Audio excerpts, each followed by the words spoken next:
warahmatullahi wabarakatuh. Waalaikumsalam warahmatullahi wabarakatuh. Bismillahirrahmanirrahim. Alhamdulillahirabbil alamin wa bihi nasta'inu ala umurid dunya waddin. Wassalatu wassalamu ala asrofil anbiya'i wal mursalin sayyidina Muhammadin wa ala alihi wa ashabihi ajmain. Asyhadu an la ilaha illallah wa asyhadu anna Muhammadan abduhu wa rasuluh. Rabbi srohli sodri wa yassirli amri wahlul uqdatam min lisani yafqahu qawli. Ibu-ibu pimpinan wilayah Aisyah Jawa Timur yang diwakili Bu Korbit kita pada siang hari ini, Bu Haja Farida Muafiq, Ibu Ketua Majelis Tablik yang insya Allah pada siang hari ini sudah di pesawat ya untuk nanti malam insya Allah sudah landing di Bandara Juanda pulang umroh Bu ya. Kemudian teman-teman dari Majelis Tablik semangatnya luar biasa. Dan ibu-ibu seluruh pimpinan Majelis Tablik dan Ketarjihan pimpinan daerah Aisyah se-Jawa Timur, Ketua Kors Mubalighat se-Jawa Timur, anggota, sekretaris, dan seluruh jamaah Aisyah se-Jawa Timur. Alhamdulillah pada siang hari ini kita bisa melaksanakan gerakan perempuan mengaji yang ke-7 kalinya. Dan pada siang hari ini kita mengangkat tema tentang kesehatan reproduksi perempuan. Baik Ibu, mari kita buka acara kita pada siang hari ini dengan bacaan basmalah bersama-sama. Bismillahirrahmanirrahim. Selaku pembawa acara pada siang hari ini, saya akan membacakan susunan acaranya. Yang pertama adalah pembukaan yang sudah saya buka tadi. Yang kedua nanti ada pembacaan ayat suci Al-Quran. Dan kebetulan yang bertugas pada siang hari ini dari Bojonegoro sudah stay juga ya. Plus terjemahnya juga dari Bojonegoro. Kemudian nanti sambutan yang insya Allah akan diwakili Ibu Korbit Majelis Tablik dan Ketarjian, Bu Haja Farida Muafiq, dan pada siang hari ini pemateri dari Majelis Kesehatan pimpinan wilayah Aisyah Jawa Timur Ibu Yani. Baik ibu-ibu semua, selanjutnya adalah membacakan ayat suci Al-Quran kepada ibu yang bertugas dari Bojonegoro, kami persilahkan.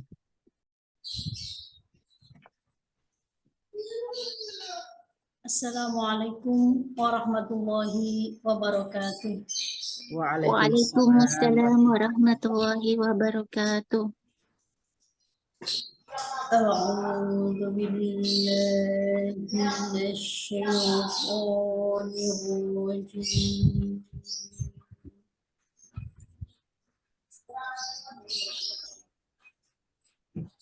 Bismillahirrahmanirrahim.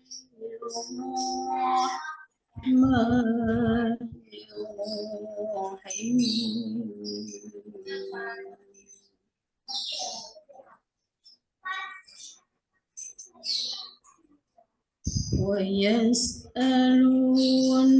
عن المحيض قل هو أذى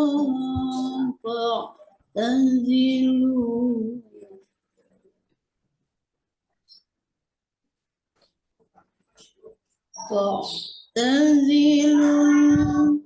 النساء في المحيض ولا تقربوهن حتى يطهرن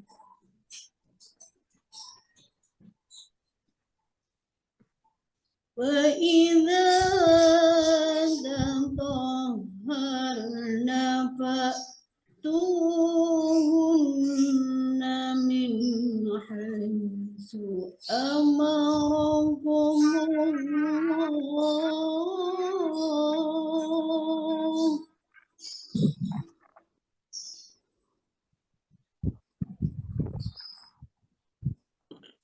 إن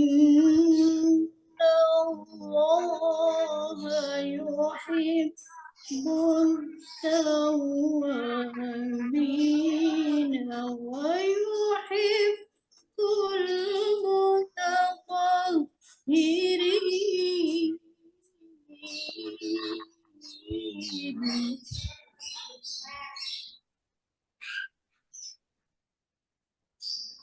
نساؤكم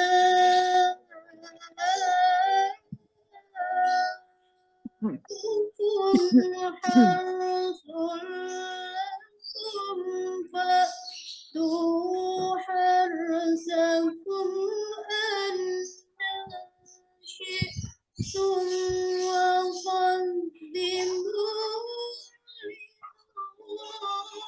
لأنفسكم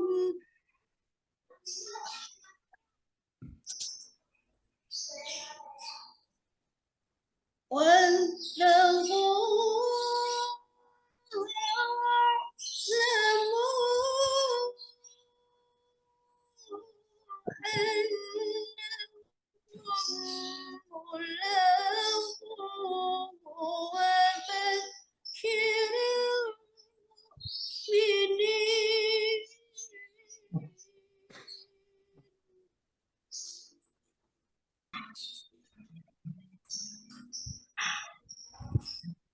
ولا تجعلوا الله عرضة لأيمانكم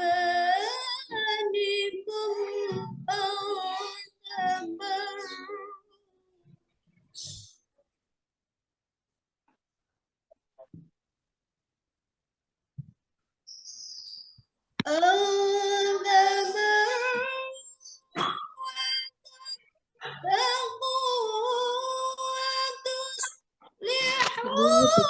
Dia mau ngaku ke sendiri.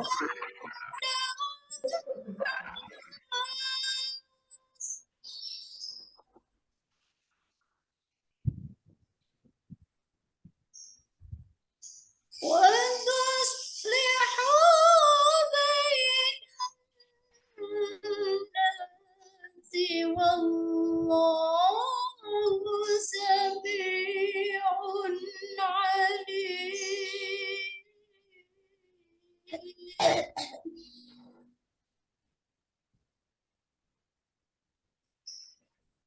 وتصلحوا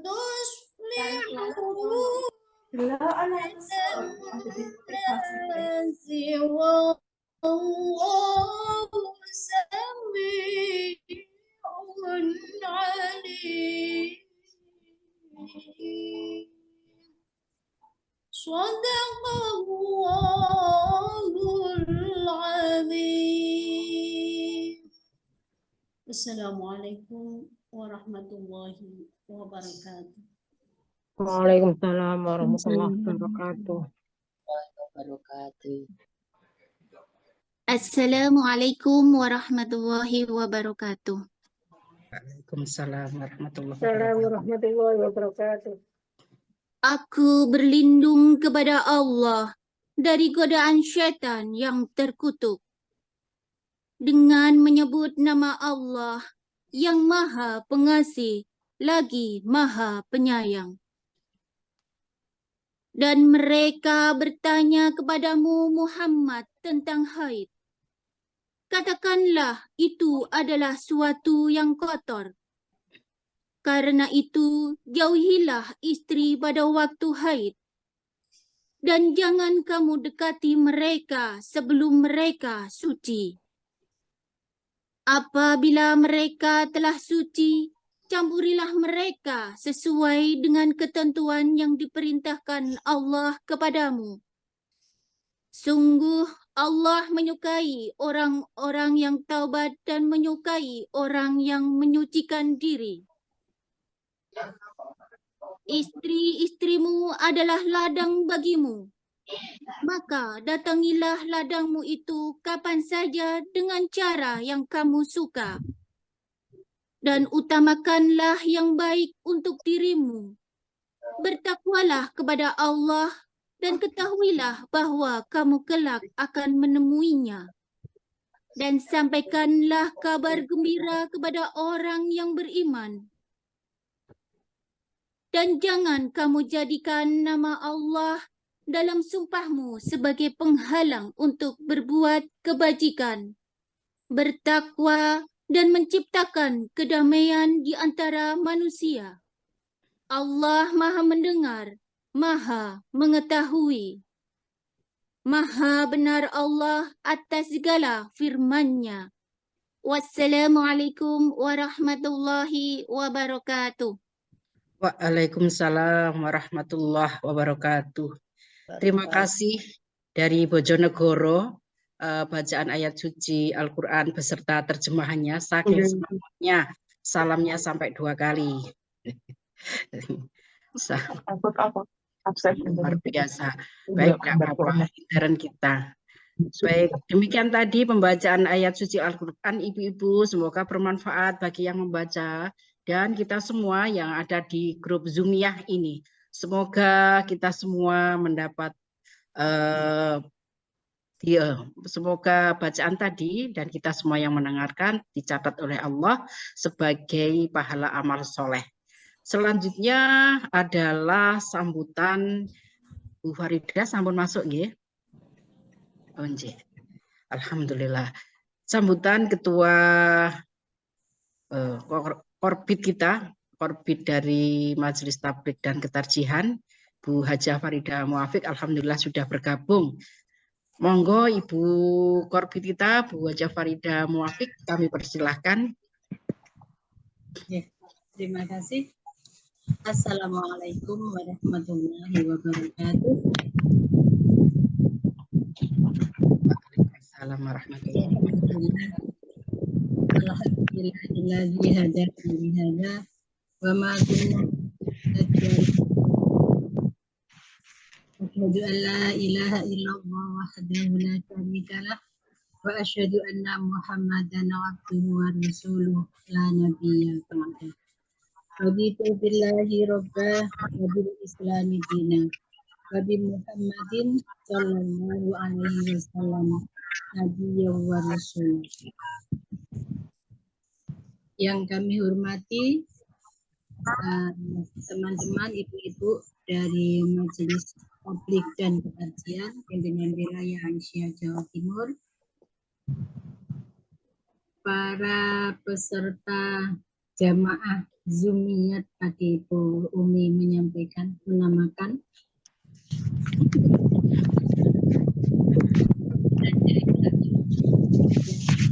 Jawa Timur, baik dari majelis tablighnya maupun divisi-divisi yang ada di dalamnya.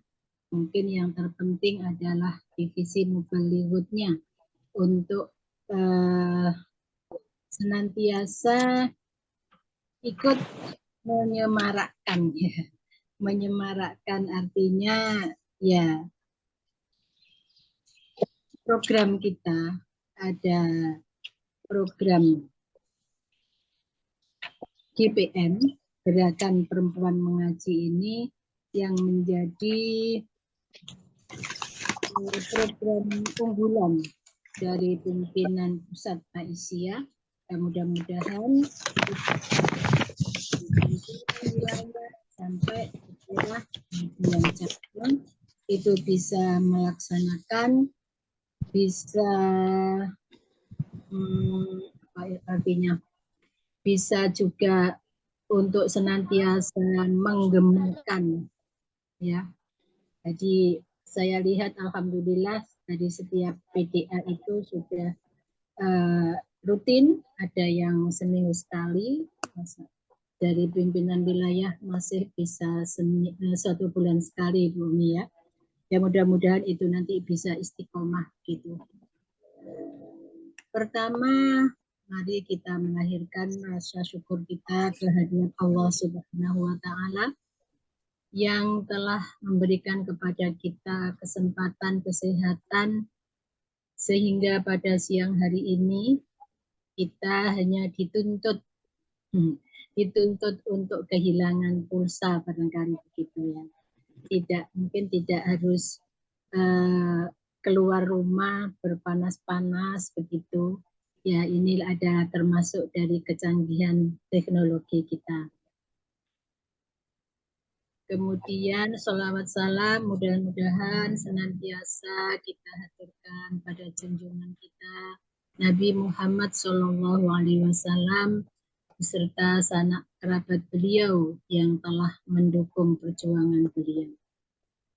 Wabil khusus rasa terima kasih kami kepada narasumber Ibu Yani. Saya kok nggak hafal ya, nggak ada hafalkan gelarnya. Salah Mas ya kebidanan gitu ya, master kebidanan atau belakangnya apa saya lupa. Mohon maaf saya ini agak kurang fokus. Tadi sudah pamit maunya nggak ngisi, maunya nggak gabung, tapi kasihan karena saya harus mewakili Bu Is begitu ya. Yang saat ini beliaunya lagi melaksanakan ibadah umroh. Kita doakan bersama mudah-mudahan perjalanan ibadahnya lancar gitu, Bu Istiqomah selaku ketua majelis tabligh dan ketarjihan ini. Ibu-ibu sekalian yang kami hormati, di dalam program gerakan perempuan mengaji ini kita sudah berkomitmen bersama bahwa nantinya untuk setiap kali pelaksanaan itu tidak hanya kita itu kemudian memberikan satu materi yang khusus dari materi agama mungkin. Sesekali kita bisa mendatangkan atau dari teman-teman kita yang punya disiplin ilmu yang beda, tidak hanya mengupas ayat-ayat Al-Quran dan hadis, tapi bisa dari ilmu ekonomi, ilmu kesehatan, dari ilmu apa ya yang dimiliki oleh setiap teman-teman kita sesuai dengan majelis lembaga yang dimiliki oleh Aisyah. Tidak kemungkinan juga tidak ada ini dari lembaga mungkin juga bisa mensosialisasikan bagaimana lembaga hukum HAM, lembaga kebencanaan gitu. Jadi ini juga bisa nanti kita mengambil atau menyampaikan untuk mensosialisasikan ilmu-ilmu yang jadi kita tidak hanya fokus pada satu artinya ilmu agama itu aja tidak, ilmu Al-Quran, hadis itu tidak. Tapi saya yakin dari semua ilmu yang dimiliki itu kan juga nanti kita tarik, artinya semua ilmu itu kan dari sumbernya itu Al-Quran dan hadis. Nah itulah maka kita sangat bergembira sekali ketika dari teman-teman majelis yang lain itu bisa bersinergi, bisa bekerja sama dengan majelis tabligh dan ketarjihan untuk menyampaikan ilmu-ilmu yang dimiliki itu. Tentunya dalam koridor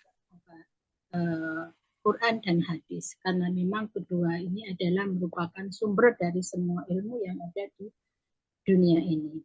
Ibu sekalian yang berbahagia, kami ikuti bahwa nanti juga akan ada pertemuan CMA begitu ya, Kor Mubalighah. Mudah-mudahan itu nanti bisa berjalan karena ini adalah merupakan satu momen yang nantinya bisa kita itu saling semakin akrab satu dengan yang lain dari masing-masing PDA itu untuk menyampaikan gagasan-gagasan, menyampaikan masukan-masukan bagaimana kita untuk mengembangkan program-program yang sudah kita sepakati bersama itu. Jadi kami membuka pintu dari pimpinan wilayah. Kemungkinan jadi jangan, mohon maaf dalam tanda petik, jangan dirasani wilayah kok gini, gak ngapa-ngapain dan sebagainya dan sebagainya. Maka itu nanti kita bisa diberi masukan-masukan, kami tidak menutup pintu. Jadi ada masukan, ada usulan dan sebagainya itu nanti akan kami pertimbangkan. Ini kami sangat membuka pintu untuk itu. Jadi kita ini kan bersama-sama untuk memajukan, untuk melaksanakan program itu bersama-sama. Sebagai info, beberapa hari yang lalu ada surat pemberitahuan dari PP bahwa akan ada TOT Mubalighot. Nah, ini nanti juga merupakan satu tambahan pekerjaan bagi kami, teman-teman di pimpinan wilayah, Majelis Tabligh dan Ketarjihan, untuk nanti kemudian menghadiri undangan TOT itu yang nantinya mudah-mudahan untuk selanjutnya disampaikan jenjang berikutnya, jenjang bawahnya, yaitu otomatis adalah kita bersama ini di daerah kita. Jadi Pak, insya Allah selain nanti kita melaksanakan program yang sudah kita sepakati bersama 4 bulan sekali pertemuan CMA atau Korp Mubalighot ini, maka nanti setelah selesai acara TOT Mubalighot yang menurut pemberitahuan dari PP kemarin karena tor jadwal dan sebagainya belum terkirim, yang kami kirim masih yang kami terima masih pemberitahuan acara TOT itu. Insya Allah pertengahan bulan ini. Mudah-mudahan itu nanti setelah kita peroleh ilmunya dari teman-teman Majelis Tabligh dan Ketarjihan itu bisa tersampaikan, tersosialisasikan, yang tentunya pimpinan wilayah punya kewajiban, artinya juga mengundang ibu-ibu sekalian dari seluruh pimpinan daerah Jawa Timur untuk bersiap-siap. Ini sebagai info ya. Baik ibu-ibu sekalian yang kami hormati, kami tidak akan menyampaikan ayat atau apa, sekedar menyambut untuk bisa memberikan nanti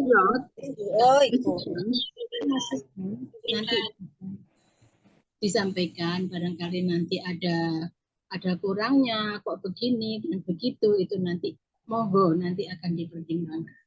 Oke. Baik ibu-ibu sekalian, karena tidak akan memakan waktu yang begitu panjang, insya Allah tadi 10 menit ya. Mohon maaf karena ini ya kondisi tadi aslinya saya tidak pamit, nggak usah nyambut, tapi saya pikir-pikir Kak Tego dengan kita. Iya, kepingin melihat ibu-ibu sekalian. Nah, insya Allah nanti juga akan tetap saya pantau kok, dalam kondisi. Matur nuwun ibu-ibu sekalian, mudah-mudahan sempat semangat ya, karena ibu semuanya adalah penyemangat kami, ya, penyemangat. Jadi kita saling menyemangati.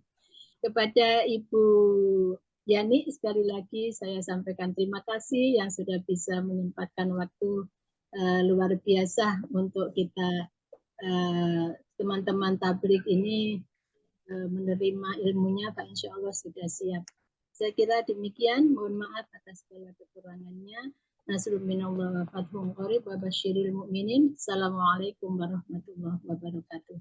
Waalaikumsalam warahmatullahi wabarakatuh. warahmatullahi wabarakatuh. Demikian tadi Ibu sambutan oleh Ibu Korbit kita, Bu Haja Farida Muafiq, yang perlu kita garis bawahi dari yang disampaikan Bu Farida tadi, bahwa nanti setelah TOT, biasanya 1 bulan setelah TOT, kita akan melaksanakan tindak lanjut di tingkat PWA. Insya Allah untuk TOT nasional tanggal 17-18 yang akan datang, dan semoga kita tepat 1 bulan setelah itu. Nah, jadi nanti ada 2 agenda, yang agenda besar yang perlu penjenengan bunderi ya tanggalnya, untuk pertemuan Kos Mubalighot yang sudah kita sepakati, dan TOT Mubalighot. Baik, pada gerakan perempuan mengaji yang ke-7 ini ya, kita mengambil tema kesehatan reproduksi perempuan, yang insya Allah pada siang hari ini akan dipandu moderator kita Ibu Lu'lu'ul Islami, kemudian nanti akan disampaikan pematerinya Bu Yani Purwanti. Waktu dan seterusnya kami serahkan seluruhnya kepada Bu Lulu. Monggo Bu Lulu. Terima kasih Bu Umi. Nanti tolong jam 2 lah sudah selesai semua. Nggih. Nggih, nggih, Ibu. Nggih. Terima kasih. Assalamualaikum warahmatullahi wabarakatuh. Waalaikumsalam warahmatullahi wabarakatuh. Alhamdulillahirabbil alamin wassalatu wassalamu ala asyrofil anbiya'i wal mursalin Muhammadin wa ala alihi wa ashabihi ajmain amma ba'du. Ibu-ibu sekalian yang kami hormati, langsung saja nggih. Saya akan membacakan langsung untuk apa? Untuk pemateri hari ini terkait dengan materi kesehatan reproduksi perempuan yang akan disampaikan oleh Bu Yani. Sebelumnya saya akan membacakan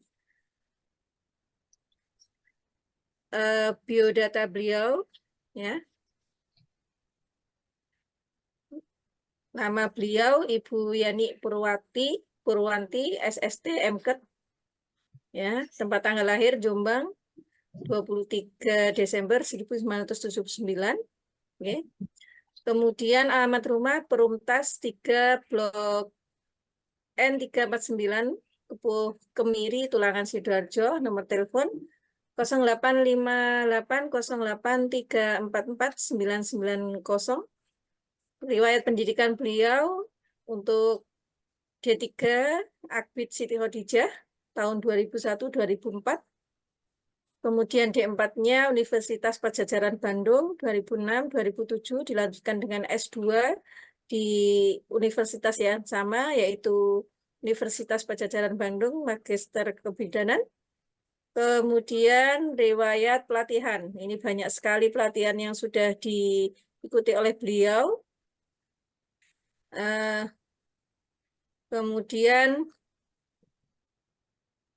jadi beliau kemudian pengalaman mengajar, beliau adalah dosen di Akbid Siti Khadijah 2024 sampai 2013. Kemudian menjadi dosen D3 dan S1 Kebidanan Unsida 2013 sampai sekarang. Nah, ini adalah untuk lebih lanjut karena ini adalah terkait dengan waktu, nggih, Ibu-ibu sekalian. Karena ini sudah pukul 13.30. Untuk selanjutnya, monggo Ibu Yani untuk segera menyampaikan materinya. Monggo Bu Yani. Baik, terima kasih Mbak Lu'lu'ur. Bismillahirrahmanirrahim. Assalamualaikum warahmatullahi wabarakatuh. Waalaikumsalam warahmatullahi wabarakatuh. Alhamdulillahirabbil alamin. Asyhadu an la ilaha illallah wa asyhadu anna Muhammadar Rasulullah. La haula wala quwata illa billah. Rabbi shrah li sadri wa yassir li amri wahlul 'uqdatam min lisani yafqahu qawli. Amma ba'd. Alhamdulillahirabbil alamin, pada siang setengah sore hari ini kita bisa sharing bersama tentang kesehatan reproduksi. Yang saya hormati Ibu Pimpinan Aisyah, Majelis Tabligh dan Ketarjihan, dan Ibu-Ibu Mubalighat se-Jawa Timur. Semoga kita bisa bersama-sama untuk belajar dan lancar, tidak ada halangan. Baik itu internetnya ataupun nanti kita dalam penerimaan ilmu bersama-sama dalam belajar bersama. Apakah suara saya jelas, Ibu-Ibu? Jelas, Bu Yani. Alhamdulillah. Langsung saja nih, karena 30 menit kita harus sudah selesai. Nanti mungkin ada beberapa slide yang kita percepat karena slide-nya ternyata banyak dibanding waktunya. Baik, kita lanjut aja ke slide berikutnya. Kesehatan reproduksi, lanjut aja tadi sidang ya. Kita akan belajar tentang pengantar dulu. Kenapa kita harus mempelajari kesehatan reproduksi?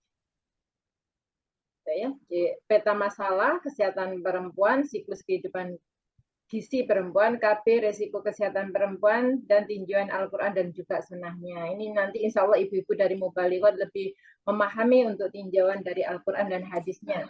Jadi saya akan lebih banyak di kesehatan reproduksinya. Kesehatan reproduksi juga banyak sekali karena sepanjang siklus kehidupan wanita. Kita mempelajari kesehatan reproduksi wanita. Baik, slide selanjutnya. Jadi perlu ditanamkan dulu memang mengapa perlu kita mempelajari kesehatan reproduksi, karena tubuh ini adalah amanah dari Allah yang harus kita jaga. Ya, seperti yang disampaikan oleh tilawah tadi, bahwa kita ada rahim yang juga kita harus menjaganya, dan itu perumpamaan ladang. Itu nanti ada hubungannya dengan yang kita sampaikan. Kesehatan reproduksi juga ada hubungannya dengan kebersihan. Dan yang ketiga, kesehatan reproduksi ada hubungannya dengan berbagai fikih. Nanti ada fikih sholat, fikih puasa, seperti itu. Nanti di dalamnya mungkin akan bersinggungan dengan itu. Nah, mempertahankan eksistensi generasi itu ya dengan reproduksi. Artinya kembali, reproduksi itu memproduksi lagi, atau kalau dalam hal reproduksi manusia kita beranak pinak seperti itu, atau memperbanyak keturunan. Selanjutnya, nah, sensus penduduk di tahun 2020 bahwa jumlah laki-laki itu lebih besar daripada perempuan.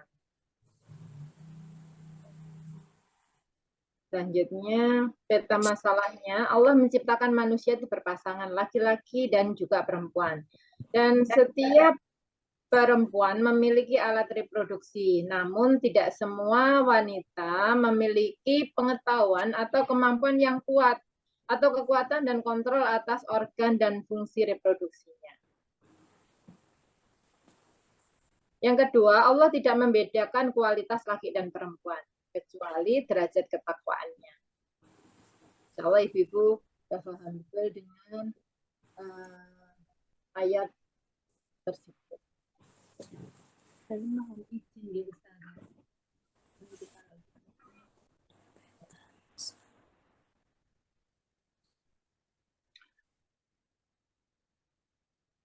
Ada hubungan sosial yang timpang oleh budaya manusia yang berakibat ketidaksetaraan gender.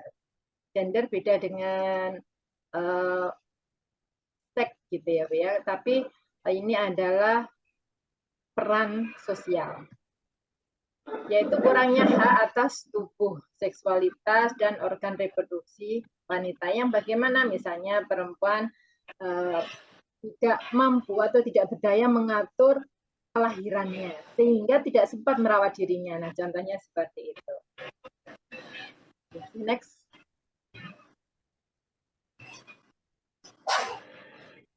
Yang ketiga, kondisi kerentanan ekonomi dan sosial akibat beban hidup yang berat pada perempuan. Jadi perempuan ini sering berperan ganda sebagai ibu rumah tangga, sebagai guru, sebagai dokter untuk anak-anak, misalnya gitu ya. Sebagai guru untuk anak-anak, belum lagi kalau aktif di majelis sosial gitu dan seterusnya. Sehingga perempuan tidak mampu menjaga atau memfungsikan alat reproduksinya dengan baik secara aman dan sehat. Nanti kita akan pelajari apa saja alat reproduksi dan bagaimana cara menjaganya. Yang keempat, studi di belahan dunia menunjukkan hilangnya hak-hak atas tubuhnya, misalnya praktek sunat perempuan. Dalam kesehatan sendiri, sunat perempuan tidak ada, yang ada dibersihkan dari kotoran-kotoran. Pemaksaan perkawinan di bawah umur, dan ini juga masih banyak, terutama di daerah-daerah tertentu.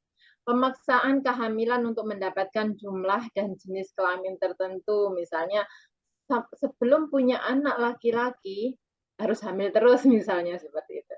Atau pemaksaan ber-KB. Nah, KB sebenarnya tidak dilarang asal tidak memudaratkan atau tidak membahayakan dirinya.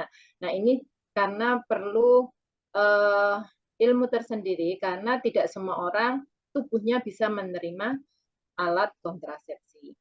Yang selanjutnya pemaksaan aborsi. Nah, ini juga pemaksaan poligami gelap. Maksudnya bagaimana? Nanti bisa dengan ibu-ibu mubalighot. Penularan infeksi menular seksual HIV/AIDS. Ini yang nanti kita akan lebih kupas lagi. Next. Yang kelima, perempuan diperlakukan sebagai mesin reproduksi anak. Misalnya dalam satu rumah tangga, suami minta saya ingin punya anak 7 misalnya seperti itu. Sedangkan kondisi perempuan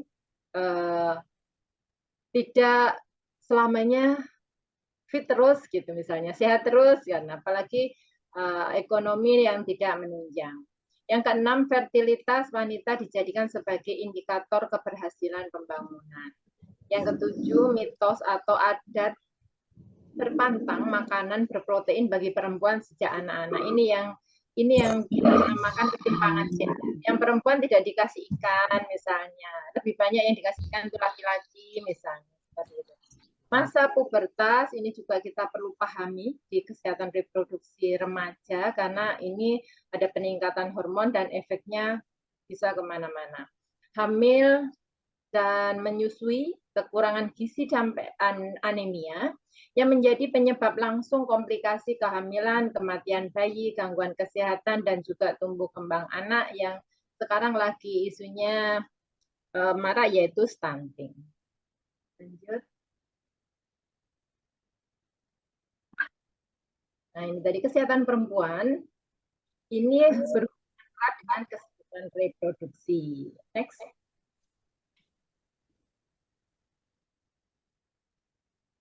Next.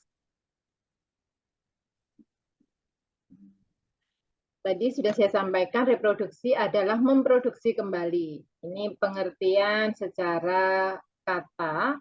Reproduksi adalah proses kejadian manusia yang dimulai dari bertemunya sel sperma atau mani dengan ovum atau sel telur. Nah, proses reproduksi manusia melalui alamiah, melalui hubungan seksual, secara teknologi bisa menggunakan bayi tabung. Kenapa disebut bayi tabung? Ya memang bayinya itu ditaruh di tabung dulu, setelah kuat ditaruh di rahim yang sudah disiapkan, laksana tadi ladang yang sudah disiapkan terlebih dahulu. Sampai lahirnya bayi dari kandungan perempuan. Next. Nah, ini adalah salah satu alat dan juga organ reproduksi. Organ reproduksi wanita itu mulai dari yang di dalam itu adalah ovarium atau pabriknya telur, ada tuba atau saluran kecil yang menghubungkan pabrik telur dengan rahim, dan ini rahimnya sendiri yang dilaksanakan, yang diibaratkan dengan lahan yang subur. Nah, ini perlu dijaga biar lahannya subur ya mulai dari remaja. Oh, hilang. Nah, sampai ke ini vagina yang seperti tabung itu vagina, dan yang di luar itu labia yang juga perlu dijaga kebersihannya. Itu mengapa kita perlu mempelajari kesehatan reproduksi, karena tubuh ini amanah. Kita hanya mempelajari di organ reproduksi kecil saja di bagian tengah ini, karena ini adalah amanah yang perlu kita jaga. Ini berhubungan dengan kebersihan. Dengan kebersihan itu akan mencegah dari berbagai penyakit. Ini juga berhubungan dengan berbagai fikih nantinya. Kapan kita boleh sholat, kapan kita sudah boleh tidak sholat karena proses melahirkan, haid, dan sebagainya.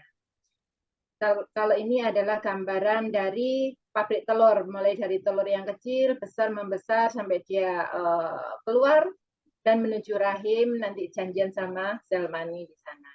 Gitu. Ini adalah sel telur dan maninya ada kurang lebih 3 juta sel sperma sekali keluar. Insya Allah yang berhasil cuma 1. Dan ini juga harus lengkap dan kuat, mulai dari kepala sampai ekor, sampai cara jalannya. Ini juga perlu dijaga. Kesehatan reproduksi ini nanti akan ada sendiri kesehatan reproduksi laki-laki. Dan dijaganya mulai dari bayi, anak-anak, dan pubertas. Lanjut. Next. Nah, kesehatan reproduksi ini adalah suatu keadaan sehat, baik secara fisik, psikis, maupun sosial yang berkaitan dengan sistem fungsi dan proses reproduksi. Ya, berhubungan dengan alat tadi, alat dan fungsinya reproduksi. Next.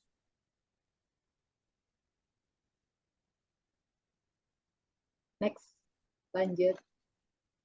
Nah, kesehatan reproduksi perempuan ini dimulai dari proses terjadinya menstruasi. Ini alat reproduksinya mulai aktif.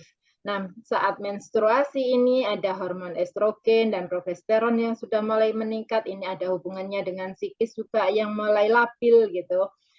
Itu makanya pada saat mau haid atau sedang haid atau beberapa hari setelah haid itu sensitif. Nah, libido meningkat. Nah, ini kalau pada remaja ini ada hubungannya dengan ini juga menjaga kesehatan reproduksi dengan kebersihannya agar tidak muncul berbagai penyakit dan seterusnya. Begitu juga dengan ibu hamil, kesehatan reproduksi pada ibu hamil ini hormonnya juga meningkat, libido juga meningkat. Ini berhubungan juga dengan suami karena nanti kalau tidak ada pendidikan yang bagus tentang menjaga kesehatan reproduksi apalagi selama hamil dan juga persalinan akan berisiko yang kurang bagus untuk kesehatan ibu dan bayinya. Begitu juga saat melahirkan. Pada saat melahirkan, kapan ibu ini sudah tidak usah sudah terbebas dari kewajiban sholat. Nah, ini juga hubungannya kesehatan reproduksi dengan berbagai fikih, misalnya tadi fikih sholat atau puasa. Karena persalinan itu ada 4 kala 1 yang dimulai dengan pembukaan 1 sampai 10, kalau sudah ada pembukaan berarti sudah ada mulai persalinan, berarti sudah gugur dari kewajiban sholat. Seperti itu. Nanti mungkin lebih dalam dengan Ibu Mubaligh. Next. Nah, sekarang di masa pubertas atau balik. Kalau pria tampak dari luar ini otot penguat, tumbuh jangkung gitu. Tumbuh bulu-bulu di ketiak, muka, misalnya janggut, kumis, dan di sekitar kemaluan. Kulit dan rambut berminyak karena faktor hormon tadi, suara menjadi besar atau parau, penis dan buah zakar mulai membesar. Tidak tampak dari luar, kan? Misalnya apa? Mimpi basah, dan ini berkisar muncul di usia 12-13 tahun. Nah, untuk wanita, tampak dari luar tumbuh payudara. Ini Ibu, kemarin saya baru ada teman datang, anaknya 4 perempuan semua. Nah, Mbak, tolong diperiksa payudaranya kok ada benjolan, dan dia katanya sakit. Ya, itu memang normal di usia anak pubertas, ada mulai muncul benjolan di payudara, karena pertumbuhan dari payudara tersebut. Gitu. Ini ada di beberapa daerah itu, benjolan yang muncul normal tersebut, itu ditekan-tekan gitu dengan tangan atau alat agar tidak muncul, takut ini benjolan yang abnormal. Nah, ini juga penting untuk disosialisasikan bahwa itu adalah benjolan yang normal, bukan abnormal. Dan itu perlu dijaga juga, ya, tidak sampai menimbulkan hal yang membahayakan. Puting payudara mulai menonjol atau keluar, bentuk tubuh berlekuk, mulai berbentuk, gitu. Tumbuh bulu-bulu di sekitar ketiak, sekitar kemaluan. Yang tidak tampak dari luar adalah munculnya haid atau menstruasi setiap bulannya. Nah, ini juga kadang karena faktor hormonal, terkadang haidnya itu tidak teratur, setiap anak berbeda. Perempuan itu awal di haidnya tidak teratur di awal-awal pubertas. Sampai dia di usia remaja akhir. Teratur sampai di usia kurang lebih 40, 45, 50. Setelah itu tidak teratur lagi. Nah, ini juga ada hubungannya kesehatan reproduksi ini dengan fikih tadi. Bagaimana saya nggak sholat apa enggak? Ada juga yang memang siklusnya memanjang. Siklusnya 35 hari baru haid lagi. Atau siklusnya pendek. 20 hari sudah haid lagi. Jadi 1 bulan terkadang muncul haid 2 kali dan itu masih normal. Lanjut. 15 menit lagi. Next. Nah, ini juga perlu diketahui tanda-tanda pubertas dan perempuan adalah keluar darah haid yang berlangsung normalnya 3-7 hari, tapi setiap orang berbeda. Umumnya siklusnya 28 hari, tapi tiap orang berbeda. Harus dihitung lebih detail. Ada siklus pendek, ada siklus panjang, 20-35. Next. Nah, ini contoh pertumbuhan kesehatan reproduksi di organ sekunder, yaitu payudara. Awalnya dia masih datar. Nah, di sekitar umur 10 sampai 11-12 mulai muncul, dan benjolan itu normal dan nyeri kalau dipegang. Nah, ini perlu disampaikan bahwa itu normal. Sampai di usia dewasa. PBA. Lanjut.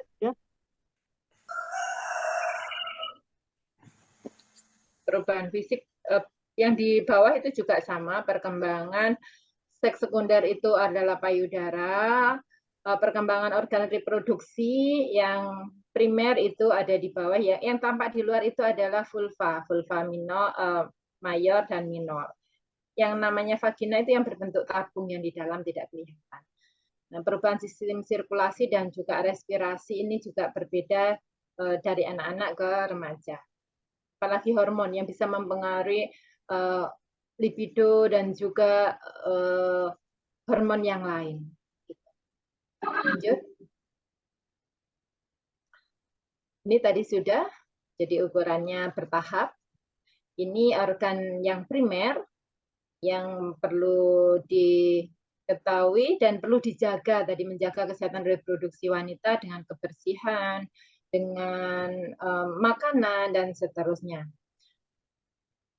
Insya Allah sudah jelas ya, mulai dari ini kita ada 3 lubang, anus, lubang vagina, ada uretra untuk kencing, klitoris, dan yang di atas itu adalah rahim.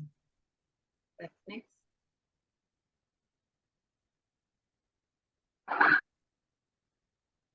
Next, ya.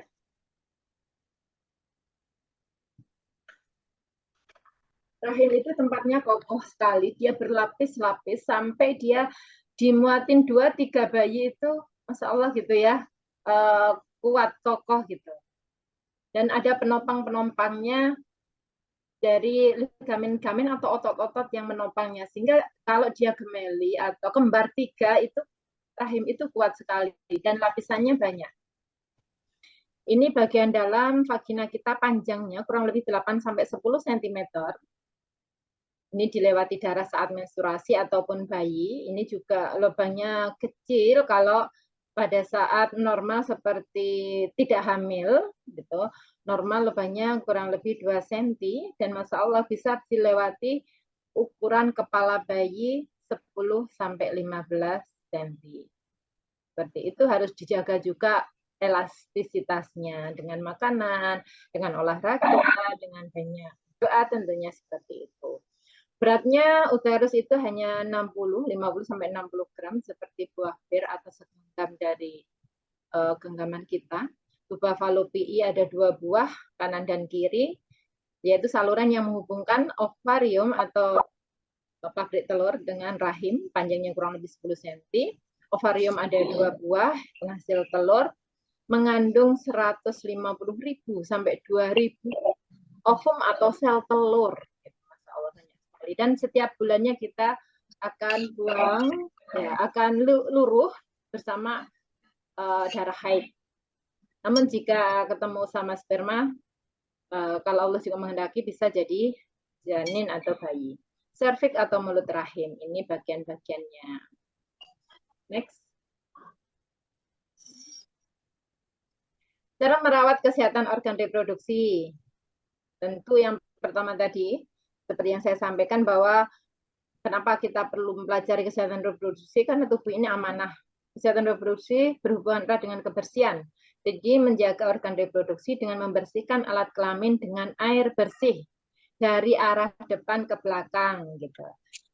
Dengan air bersih ibu-ibu, kalau bisa dengan air mengalir, karena sering keluhan keputihan gitu, apalagi yang sampai muncul benjolan-benjolan di alat kelamin, setelah ditelusuri ke belakang, temboknya tidak dengan air bersih yang mengalir. Mungkin air bersih, tapi yang tidak mengalir, apalagi di tempat-tempat umum seperti terminal, stasiun, dan seterusnya. Sekarang alhamdulillah, tempat umum tersebut airnya yang selalu mengalir, bukan yang ditampung.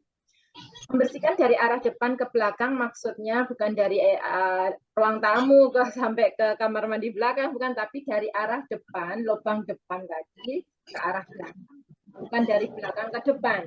Karena kalau dari belakang ke depan, kotoran yang di anus bisa masuk ke lubang vagina.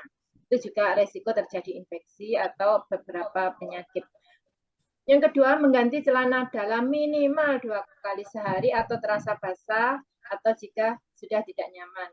Celana dalam pun yang menyerap keringat dan tidak terlalu ketat Ibu biar tidak muncul jamur. Terus yang ukurannya proporsional, karena ada celana dalam yang hanya satu garis lurus gitu saja. Nah, itu kurang bisa melindungi atau menjaga organ reproduksi wanita. Yang selanjutnya, yang keempat, yaitu menggunting rambut kemaluan. Ini juga dianjurkan, tidak lebih dari 40 hari kita merapikan. Pada laki-laki ada sunat khitan atau sirkumsisi namanya, untuk membersihkan alat reproduksi laki-laki agar tempat yang disirkumnya harusnya disunat itu tidak ditempati kotoran. Menghindari memakai celana dalam yang ketat, baik laki-laki perempuan, celana dalam yang proporsional, tidak terlalu ketat ataupun tidak terlalu longgar. Kalau terlalu longgar jatuh. Perempuan, gunakan pembalut ketika menstruasi. Ganti pembalut minimal 4 kali dalam sehari, sebaiknya tidak menggunakan cairan pembersih vagina dan panty liner. Yang perlu diingat, panty liner ini boleh digunakan pada saat masa basah. Perempuan itu ada masa basah, masa kering. Kapan masa basah? Masa basah muncul pada saat sebelum haid dan beberapa hari setelah haid. Kalau masa kering sebaiknya tidak pakai. Next. Lanjut. Ya, hormon yang mempengaruhi reproduksi perempuan ada 2, estrogen dan progesteron. Estrogen dihasilkan oleh ovarium, kelenjar adrenalin dan juga jaringan lemak. Itu makanya pada saat usianya sudah menopause, estrogen sudah mulai menurun. Sehingga kelenturan kulit juga akan berkurang, membantu perubahan fisik saat pubertas, mendukung keteraturan menstruasi. Lanjut, kurang 5 menit lagi. Mungkin slide ini bisa dilewati. Ini hubungannya dengan menyiapkan kesehatan reproduksi sejak awal. Jadi sejak ibu hamil harus sudah disiapkan biar anaknya nanti tumbuhnya bagus, tidak ada kecacatan. Lanjut. Ya, ini hubungannya dengan stunting dan juga gizi dan juga dengan kesehatan reproduksi. Lanjut. Next saja. Ya, lanjut lagi. Lanjut lagi. Ini hubungannya dengan hari pertama kehidupan, 100 hari pertama kehidupan. Lanjut, Mbak. Lanjut. Yang saya lewatin ini, lanjut semuanya. Ini semua berhubungan dengan kesehatan reproduksi, terutama gizi. Kalau gadget ini hubungannya dengan tadi hormonal. Gitu. Kenapa ada hormonal? Karena akses yang bisa diambil dari gadget itu banyak sekali, terutama anak-anak muda. Nah, siklus reproduksi perempuan dan dampaknya. Siklus reproduksi mulai dari lahir. Dampak akibat fungsi biologis dan peran sosialnya. Ini perempuan, sunat perempuan mengalami infeksi. Ini secara sosial tidak disunat dianggap kotor, libido seksual dianggap akan kuat dan tidak dapat mengendalikan syahwat. Ini tidak betul. Yang kedua, siklus reproduksi haid perempuan saat haid akan ada efek atau dampak kram perut, anemia. Karena setiap bulannya mengeluarkan darah, sebaiknya itu menjaga tubuh ini dengan makanan yang tinggi protein dan juga zat besi. Itu makanya karena anemia masih tinggi di Indonesia, ada program pemerintah remaja minum tablet FE selama haid. 1 bulan, sekali minum selama 7 hari atau selama haid. Secara sosial sering dianggap kotor, orang haid, pembawa najis. Yang najis itu darahnya, bukan orangnya. Dianggap kurang kemampuannya, kesolehannya karena ibadahnya tidak bisa genap. Bisa diganti dengan zikir dan yang lain. Next. Nah, siklus reproduksi hubungannya dengan jima atau berhubungan intim. Dampaknya sakit dan bisa infeksi. pada saat organ reproduksi kita mengalami haid, ya, dan ini hubungannya dengan jima, bisa trauma kalau mengalami pemaksaan. Jadi harus relax seperti itu. Ada beberapa kasus kemarin datang teman konsultasi, kok nggak bisa gitu ya. Kan ini sudah suami istri lama, tapi kok nggak bisa melakukan hubungan suami istri karena ada kontraksi gitu. Bisa terkena penyakit menular seksual, ini efeknya. Efek dari jima atau berhubungan intim, ada kanker rahim, kanker serviks, mengalami kemandulan, terkena HIV/AIDS. Siklus reproduksi pada saat hamil, ini ada dampaknya perdarahan, keguguran, anemia, kelelahan fisik, dan juga mental. Kena sanksi sosial jika hamil di luar nikah atau jumlah anak tidak sesuai dengan kehendak negara atau masyarakat, misalnya hamil ke-7, ke-8, seperti itu. Jika tidak hamil, dapat dijadikan alasan bagi suami untuk menikah lagi. Ini dampak sosial yang ada di masyarakat. Next. Siklus reproduksi pada saat melahirkan, dampaknya perdarahan, keracunan kehamilan yang kejang-kejang itu, atau eklamsi, melahirkan berulang kali, sasaran KB setelah melahirkan. Pada saat menyusui, siklus reproduksi menyusui, kepemilikan payudara bisa berisiko kanker payudara jika tidak diposisikan dengan semestinya. Banyak penjelasannya kalau menyusui ini juga. Next. Pada siklus reproduksi menopause, ini di usia 50 tahun ke atas, tapi setiap orang berbeda, ada dampak PMS atau premenopause syndrome. PMS itu macam-macam ini ya, ada penyakit menular seksual, kepanjangannya ada premenstrual syndrome, ada premenopause syndrome, yaitu gejala-gejala yang muncul pada saat menopause. Misalnya, ngilu pada tulang, rasa panas, nyeri saat berhubungan, berdebar-debar, mudah lelah. Nah, itu. Nah, siklus yang terakhir yaitu kematian. Lanjut, next. Masih banyak, kesehatan reproduksi banyak materinya. Ini sudah jam 2, bagaimana Ibu Mbak Luluur? Dilanjut aja, dilanjut sebentar. Okay. Saya cepatkan ya. Pada siklus wanita, ini ada kesehatan reproduksi tentang KB. Pada keputusan Majelis Tarjih Muhammadiyah, KB dikaitkan dengan peningkatan kualitas hidup generasi atau keturunan. Jadi pada dasarnya sejalan dengan ajaran Islam, ikhtiar ini yang berkualitas dan mengatur perencanaan keluarga sehingga tidak ada penelantaran anak keturunan atau tidak membebani orang lain. Intinya yang tidak membahayakan KB, yang tidak membahayakan seorang wanita. Next. Yang tidak membahayakan itu ya yang sesuai dengan kondisi tubuhnya. Perlu konsultasi lebih mendalam. Jenis-jenis alat kontrasepsi ada yang alamiah dengan kalender, senggama terputus. Ini bagus bagi yang haidnya tidak normal atau ingin menunda untuk hamil di awal pernikahan.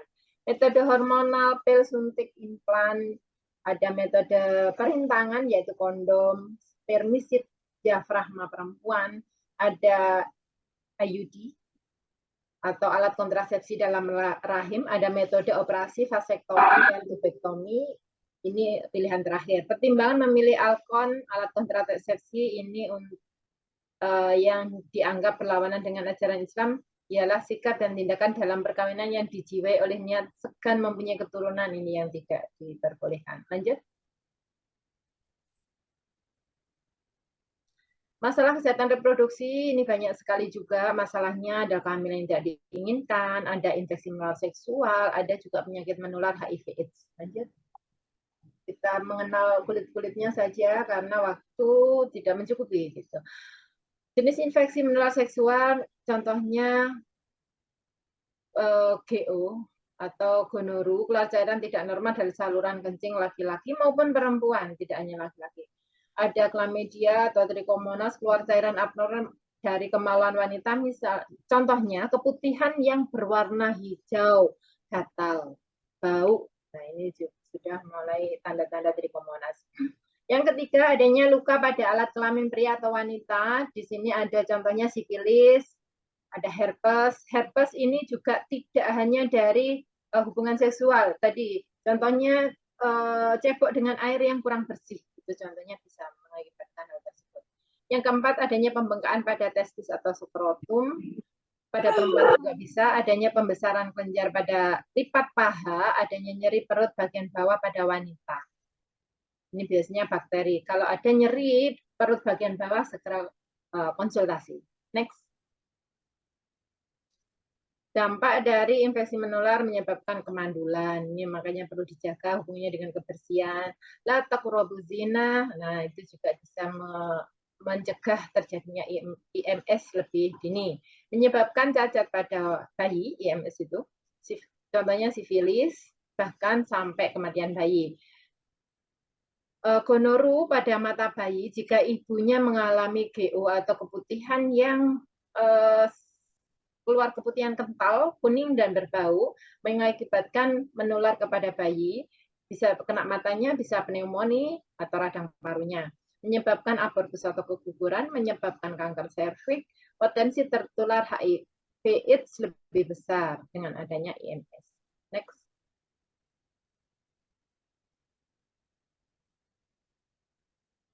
Intinya kita harus menjaga kekebalan tubuh. Ini salah satu penyakit yang berhubungan dengan kesehatan reproduksi. Satu lagi yaitu HIV/AIDS, yaitu Human Immunodeficiency Virus. Penyebabnya virus yang menyerang sistem kekebalan tubuh. Next. Kalau sudah kekebalannya diserang, penyakit apapun bisa mudah masuk. Gitu. Sedangkan AIDS sendiri ini muncul beberapa gejala penyakit yang timbul akibat menurunnya kekebalan tubuh. Next. Medianya bisa darah merah, darah putih, ya, bisa dengan hubungan seksual melalui cairan sperma, vagina, dan juga air susu ibu. Tentu ada syarat-syaratnya. Next.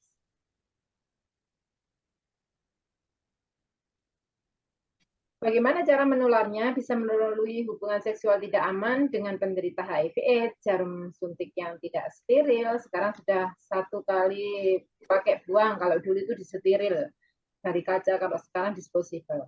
Transfusi darah yang tercemar HIV/AIDS dari ibu positif ke bayi. Ibu yang mengalami HIV/AIDS bisa menularkan ke bayinya. Lanjut, karena virus ini bisa melewati plasenta. Prinsip penularan ini ada syaratnya, yaitu EC, exit atau cairan yang keluar, jumlahnya cukup, virusnya dalam keadaan hidup, dan dia masuk ke dalam tubuh yang sehat. Itu syaratnya. Tapi kalau hanya sedikit kena air liurnya gitu, insya Allah tidak kena. Karena sedikit tidak cukup menginfeksi. Lanjut. HIV/AIDS tidak menular melalui gigitan nyamuk, bersalaman, berpelukan, menggunakan alat makanan bersama, tinggal serumah, dan menggunakan jamban yang sama. Next. Stop cara mencegahnya dengan ABCDE. Anda jauhi hubungan seks bebas dan beresiko, bersikap saling setia pada satu pasangan, cegah dengan menggunakan kondom, dihindari pemakaian jarum suntik yang tidak steril, dan edukasi pelatihan HIV/AIDS nafsa dan dampaknya. Next. Next. Nah, tes ini sekarang rutin dilakukan pada ibu hamil untuk pencegah dini. Dan ini dengan pemeriksaan darah caranya. Seperti itu. Lanjut. Nah, ini. Siapa yang perlu tes HIV, curiga tertular HIV/AIDS, memiliki faktor risiko ibu hamil atau akan melahirkan. Ini karena daya tahan tubuh ibu hamil dan melahirkan itu menurun. Yang ketiga, pasien dengan penyakit infeksi menular seperti penyakit infeksi menular seksual dan juga TB. Ini TB itu masuk ke orang-orang yang terserang kekebalan tubuhnya. Hubungan erat HIV sama TB. Next. HIV itu tidak tiba-tiba muncul, tapi dia butuh waktu yang lama, 3-10 tahun. dan menjadi AIDS, menjadi banyak kumpulan penyakit itu 1-2 tahun. Lanjut. Next.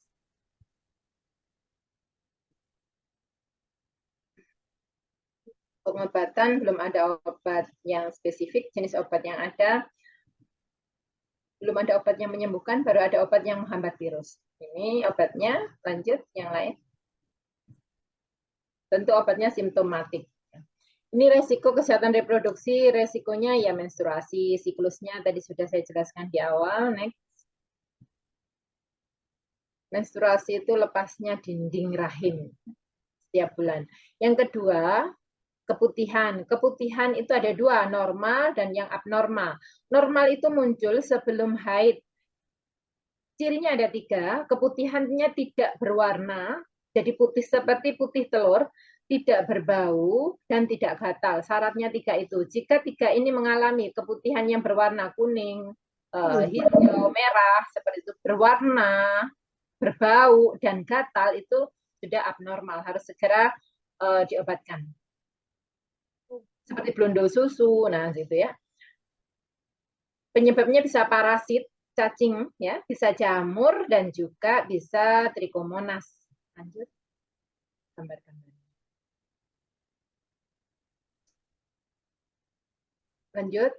Selain keputihan, ada komplikasi reproduksi, itu ada komplikasi dari kehamilan, ada perdarahan, mual muntah hebat, penurunan aktivitas janin, kontraksi awal di trimester 3, preeklamsi, keguguran, dan juga plasenta previa. Ini dampak-dampak dari atau efek-efek dari kesehatan reproduksi di masa kehamilan. Next. Kanker mulut rahim.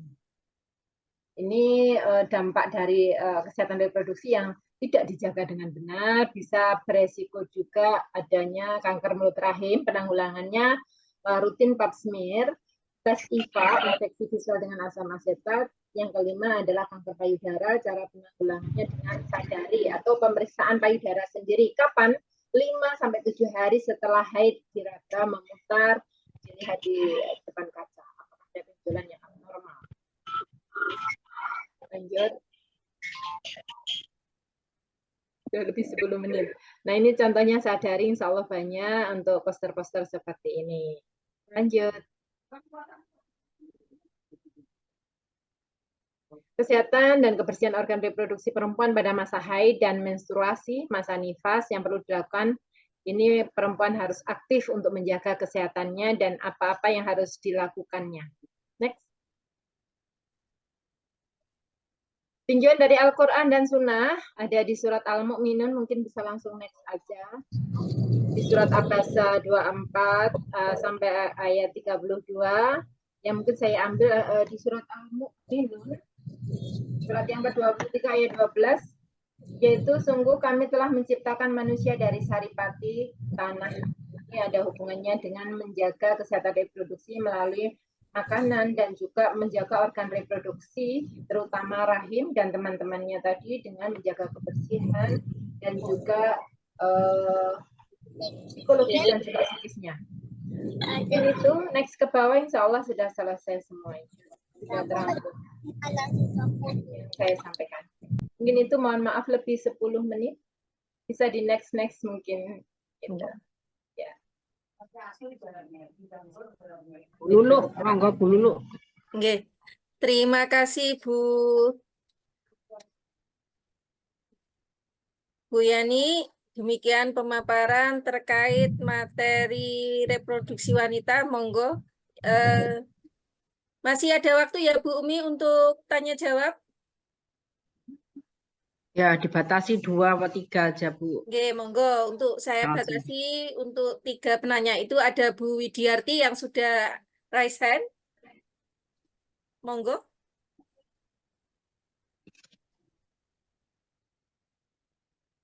Silakan di unmute, Bu.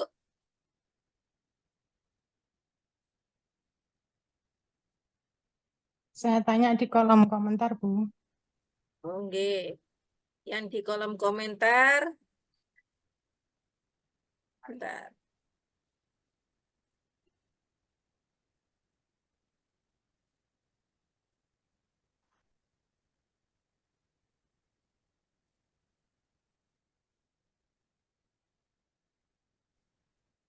Monggo Bu Widiarti bisa menyampaikan dulu.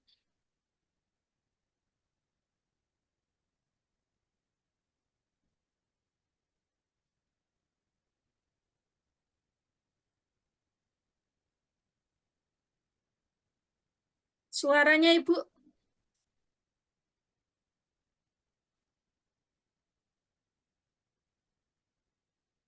Belum muncul. Mungkin sambil menunggu nggih, Bu Yani itu ada pertanyaan di kolom komentar dari Bu Lim Zaimi, bagaimana cara merawat organ reproduksi pada lansia?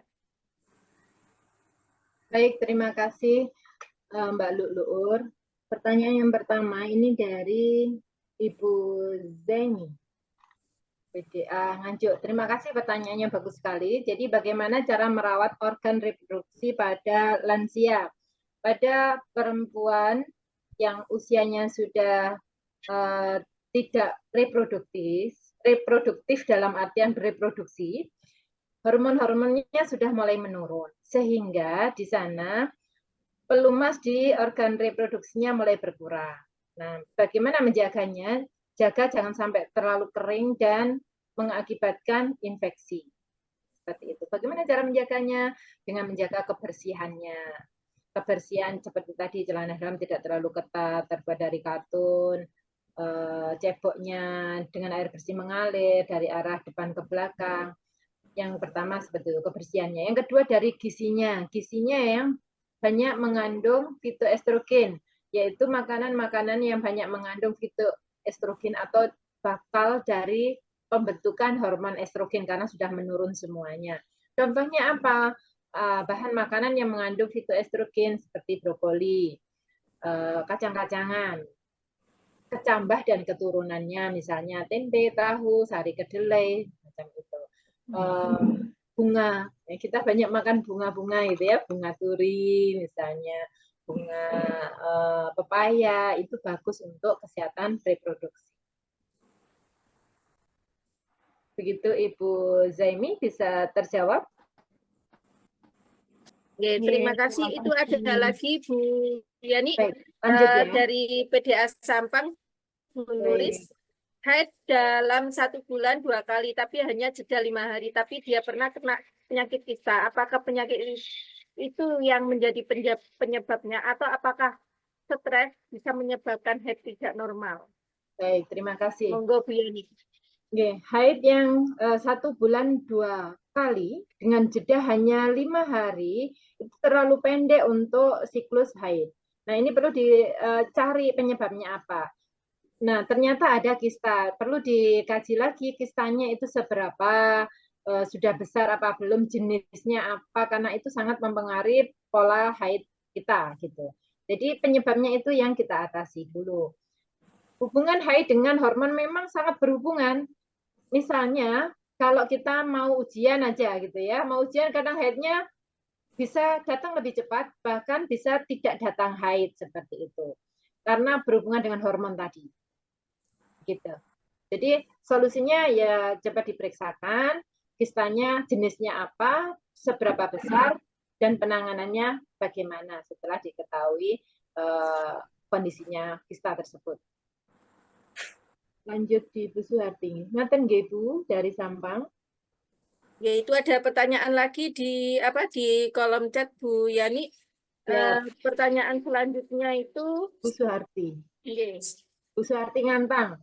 Ketika wanita menyusui, tapi yang buat menyusui itu cuma satu payudara, apa yang satu ketika tidak difungsikan, apa bisa menimbulkan risiko penyakit? Ya, betul. Bisa menimbulkan suatu risiko penyakit. Kenapa? Karena payudara itu punya 22 pabrik susu atau lobus-lobus. Nah, dia juga tetap memproduksi air susu. Apalagi satunya juga disusukan. Gitu. Harusnya kalau saat periode menyusui ya disusukan dua-duanya dengan gantian gitu. Satu habis sampai habis betul, kalau kita tandanya sampai lemir gitu, ganti satunya. Gitu. Karena satunya juga dia akan memproduksi. Kalau produksi itu tidak disalurkan, dia akan berhenti di sana. Kalau berhenti di sana bisa dia tertahan di sana jadi benjolan dan seterusnya akhirnya seperti itu. Dan nanti akan besar sebelah. Ya, monggo Bu Widiarti mungkin bisa menyampaikan terakhir, nggih, Bu Widiarti. Suaranya nggak keluar, Ibu. Ini ada tapi Bu. Nggih, nggih. Ibu saya mengalami perdarahan mulai 1 Maret sampai 17 April sampai pusing rahim. Sampai pusing. Rahim normal, penyebabnya nopo nggih? Apakah berbahaya karena saya mengalami pusing dan mual? Oke. Ya memang harus dicek kan kenapa penyebabnya, apakah ada penebalan endometrium dan sebagainya. Jadi memang perlu diperiksakan lebih lanjut. Karena mengalami haid yang panjang, resiko anemia. Tentu harus diimbangi dengan gizi yang cukup yang masuk. Gitu. Selain kita menangani penyebabnya.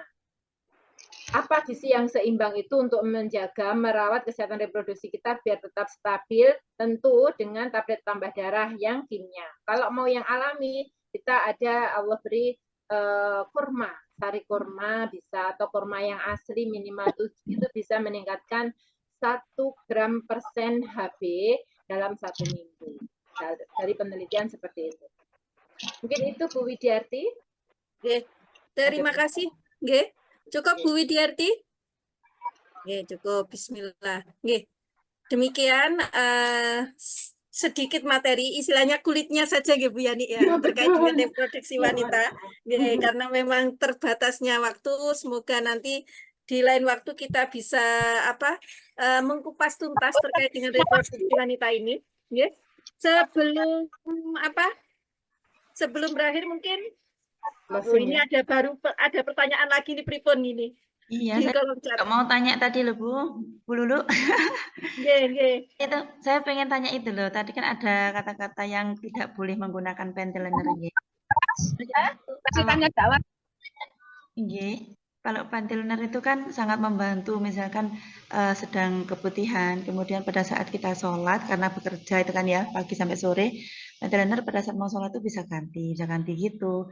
Nah itu kira-kira kenapa kok tadi itu katanya nggak boleh pakai panty? Yang gimana maksudnya? Dijawab nggih Bu Lulu. Nggih, monggo.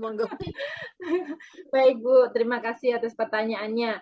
Panty liner itu boleh digunakan pada saat kita masa basah. Perempuan itu ada masa basah atau memang pada saat tertentu yang dibutuhkan tadi, betul, pada saat bepergian, pada saat mungkin kerja seharian di kantor. Kalau kita masa basah, oke, enggak masalah membantu. Kapan masa basah tersebut? Yang tahu dirinya sendiri-sendiri. Tapi umumnya hormon itu meningkat dan mengeluarkan cairan beberapa hari sebelum haid dan beberapa hari setelah haid. Gitu. Pada saat masa kering, itu tidak dianjurkan pakai panty liner. Kenapa? Ada beberapa panty liner yang ada mint dan mentol, itu bisa menimbulkan kering pada selaput. Nah, di vagina kita kan selaput kulitnya, lembut seperti selaput bibir seperti ini, selaput hidung. Nah, kalau dia dikasih mentol dan mint pada saat masa kering, resiko kering, bertambah kering, dan resiko infeksi malahan seperti itu. Kuman mudah masuk. Itu intinya. Pada saat masa basah, oke. Pada saat bepergian, monggo. Tidak masalah, ngaten. Oh iya, terima kasih. Cukup nggih Ibu-ibu karena terkait dengan waktu nggih. Pangapunten sangat nggih. Mungkin sebelum ditutup Bu Yani ada statement terakhir. Baik. Terima kasih Mbak Lulu. Closing statement dari saya mungkin tentang kesehatan reproduksi, intinya kita menjaga amanah Allah yang diberikan kepada kita, terutama organ-organ reproduksi kita. Tentu yang pertama dengan menjaga dengan kebersihan, menjaga dengan la taqrabu zina, terutama untuk adik-adik yang baru hormonnya meningkat. Nah, ini perlu juga disosialisasikan dari ibu-ibu mubalighat nantinya seperti itu. Jadi menjaga amanah Allah dengan baik dari berbagai segi, baik dari segi kesehatan, psikologisnya maupun dari segi agamanya. Mungkin itu Mbak Lulu yang bisa saya sampaikan. Mohon maaf bila ada kekurangan dan kesalahan dari diri saya. Semoga berkah manfaat. Saya akhiri sekian. Wassalamualaikum warahmatullahi wabarakatuh. Waalaikumsalam warahmatullahi wabarakatuh. Terima kasih Bu Yani atas penyampaian materi pada hari ini sebenarnya sangat menarik terkait reproduksi ini dan ibu-ibu sangat antusias, nggih.